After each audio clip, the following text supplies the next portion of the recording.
السلام علیکم ګرانو دوستانو، هیله لرم چې جوړ روغ به یاست. زما د روانشناسۍ لوستلو پټ راز. ما ولې روانشناسي شروع کړه؟ ګورې دا ویډیو د دې اړوند نه دی چې زه تاسو ته دا ووایم چې ما ولې روانشناسي شروع کړه. دا ویډیو دا اړوند دی چې زه تاسو ته وایم امکان لري دغه مشکل ډېر کسان په ټولنه کې ولري او لري هم. که چېرې تاسو داسې یو څوک وینئ چې دا مشکلات لکه زه چې لرم لري، نو د دوی په آګاهۍ لوړولو کې او دوی روانشناسانو ته معرفي کوي. و یو پټ راز چې زه یې د روانشناسي وویلو ته وهڅولم چې شي دی، نورو همزولو مې ملګري درلودل. انجونو به د هلکانو سره خبرې کولې، مینه یې کوله، رابطې یې پاللې، خو ما نسوای کولی. داسې نه دی چې زه نو فرشته ومه د اسمانه راته سوې ملایکه وم. نه، زه ملایکه نه وم. ما پر کوچنۍ خبره و الکانو ته ویله و د ځوانانو ته چې زما بابنزولې یا کونې. زه تاسو ته یو کیسه وکړم. زما یو همصنفي و، ما ته یې ویل زه ستا سره ډېر مینه لرم، احساس لرم. داسې کیسه ده. قرار یې ما ته میسیج وکړي. میسیج چې وکړي ویل مینه در سره لرم، داسې راباندې ګرانه یې.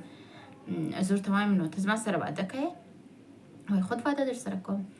قرار یې ما ته میسیج راواستوي، ویل ته مچه راکړه. په میسیج کې مچه راکړه. زه هم په میسیج کې بیا مچه څنګه ورکول کېږي؟ کونې کونې خبرې کوي. تېره شپه ورځ میسیج ونه کړي. نو بلده ځوان بیا زما سره هېڅ وخت خبرې ونه کړې. اوس چې دا دی زه د 22 کالو یم، هغه هم تقریبا د 15 کالو دی. نو کله چې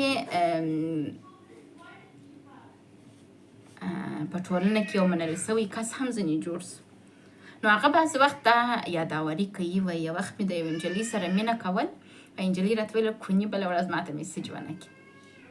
اوس دغه خبره چې کونې بله ورځ ما ته میسیج ونه کړي، دا ما ولې وکړه؟ راځو د اړوند خبرې کوو. داسې ډېرې نجونې شته چې هلکانو ته یې نفس تنګېږي په یارانه کې، یارانه نسي کولی.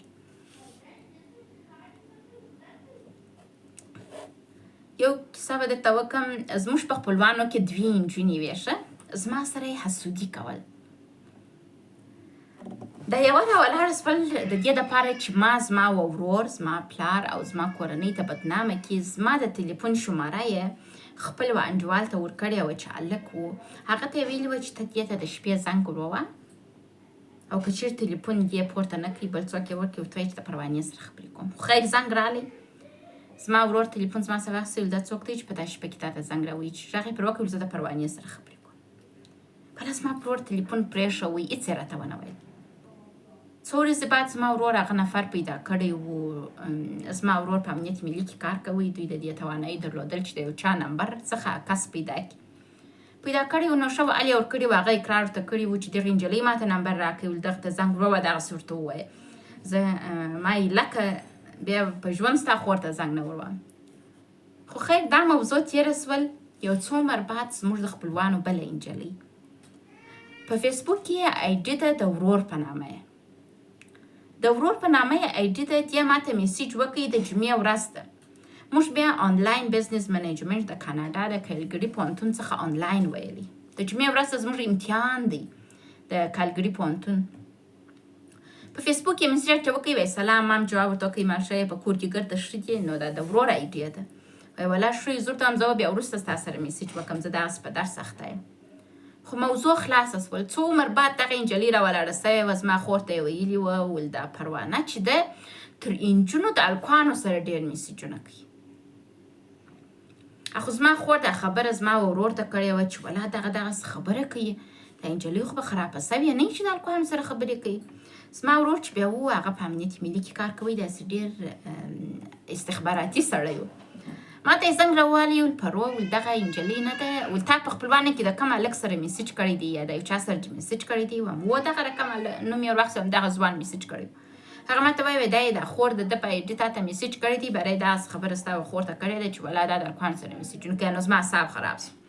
ما و دغې نجلۍ ته میسیج وکړي، ما ګوره پر ما باندې زما د خوند فکر مه کوه. مال نه زه نسیمه یم نه صدیقه یم، مال زه پروانه یم. مال زه به داسې کوم چې ته ژوندی یې په یاد بدي. خو خیر ښه مې بیا آبه کړل، دا موضوع وتړل سول. یو شی موجود و په خپلوانو کې به ټولو پر ما باندې د ډېر ښې نجلۍ خیال کاوه او دا ښه نجلۍ ده او دلته یو حریفي د نجونو زما سره جوړېدل تر څو ما وځوروي. حتی دا حریفي د کور څه د باندې هم مثلا د کورنۍ څه د باندې د خپلوانو د باندې په ښوونیز مراکزو کې هم ما دا مشکل درلودی. دغه شیانو زه د ټولنې څخه لرې کړې وم. نور نجونو به ښه هلک پیدا کړي، ښه روابط به او ښه واده به وکړي، ښه ژوندونونه یې سول. ما تر پای پرې هلک نه کوي پیدا، نه مې په دې وتوانېدلم چې ځان ته ښه د ژوند ملګری پیدا کړم.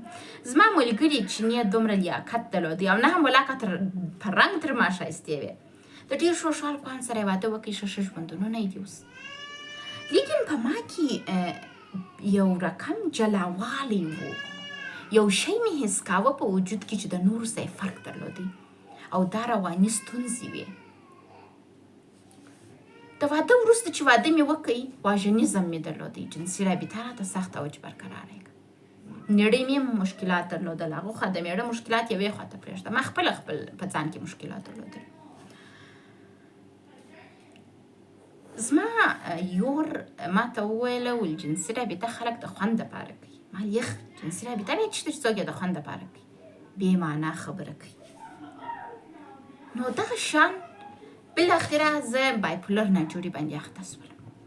ما رواني ستونزې درلودلې یو څه، ځکه چې د ټولنې د غړو څخه جلا وم. په محیط کې چې زه اوسېدلم کورته نجونو هلکان درلودل، ما نه درلودې. یعنې زه په داسې یو محیط کې نه اوسېدلم چې هغه یو مذهبي محیط و. نجونو موبایل ته لاسرسي نه درلودل، نجونو انټرنیټ ته لاسرسي نه درلودل، ګرد شریف خلک به نه ښایي. زه په داسې یو ټولنه کې اوسېدلم چې مکتب ته تللم، د کور څه د باندې تللم، دنیا مې لیدلې وه، شیان مې لیدلي وه، درس مې ویل، یا ته خارجي هم صنفیان مې درلودل. خو بیا هم ما د دې توانایي نه درلودل چې د هلک سره خبرې وکړم. پر دوامه خبره به مې هلکانو ته کونې ویلې، کونې. په پوهنتون کې موږ بزنس منیجمنټ ویلي د کاناډا د سیټ پولتخنیک کالګري پوهنتون څخه آنلاین. اب صنفي مې ناستې نجونې په راټولې دي، هلک دی، د نجونو اسایمنټونه ورکوي، کورنۍ کارونه یې ورکوي. زه ورلم ورته وایم ته بیا د نجونو په منځ کې ناست یې، د نجونو کورنۍ کارونه ورکوي، دوی ولې خپله نه کوي؟ هغه ما ته وایي ستا یې په څه سره رسول. یعنې دا زما د همصنفیانو زما سره یو رقم بد راتله، ځکه چې زه دغسې وحشي وم، وحشت و زما په وجود کې. دغه ته او دا ته ورته نورې ډېرې کیسې د واده در مخه ما درلودلې چې باید زما کورنۍ جدي نیولې وای، باید زما تداوي سوی. متاسفانه زه د نن څخه د 15 کالو په اخوا خبرې در سره کوم او نن دا د 15 کاله تېر سوي دي 2016. باور وکړئ تر ننه پورې زموږ په ټولنه کې موږ روانشناس نه لرو، چې موږ ټولنې پیشرفت نه دی کړی چې د رواني ستونزو ته جدیت ښکاره کړو. زه تاسو دوستانو ته وایم که چیرې ستاسو لوڼې دغسې وحشیانې یا مثلا روابط نسي برقرار کولی، احساسات نه لري و نارینو ته، تاسو یې تداوي وکړئ. واده کوئ یمه دا نجلۍ په واده نه سمیږي. زه واده سولم، زه په واده نه سوم.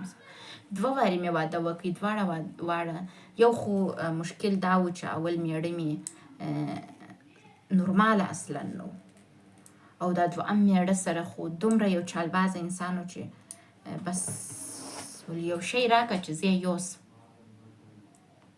نو دغه زما رواني ستونزې چې زه په بایپولر اخته شولم، علت یې دا و چې ما د کوچنیوالي څخه یو وحشت په وجود کې درلودی. داسې نجلۍ ومه و هلکانو ته به مې ورحمله کړله، راچپه به مې کوي، وهی به مې. یا مثلا په کوڅه کې به نجونو په ناوکۍ بازۍ کولې، ما به د هلکانو سره جوز بازي کول. دغسې یو وحشت و زما په وجود کې، او دغه رقم وحشي نجونې لکه دا رقم چې زه وم، دا باید مداوا سي، تداوي یې وسي، تشخیص یې وسي. متاسفانه زموږ په ټولنه کې شاید مور و پلار د دې توانایي ونه لري چې تشخیص وکړي. خو هغه چې په کورنۍ کې لوستي کسان یې، هغوی چې هڅه وکړي دا ویډیو واوري، په دې پوه سي چې هغه نجونې چې ورته مشکلات لري، که واده سي امکان لري د جدي ستونزو سره مخ سي. هغه شاید جنسي رابطې ته تنګ کښېنه دی، هغه شاید دا شیان خوښ نه کړي، یعنې زه چې وایي څوک زما بدن ته لاس راوړي، وهمه چې بل مخ در پکښې جوړوم. عموما دغه رقم نجونې د واژنیزم مشکل لري. او یا هم کېدای سي داسې نه یې ویلي. کوشش وکړئ چې خپل ماشومانو ته توجه وکړئ، درک یې کړئ او تداوی یې وکړئ. مننه.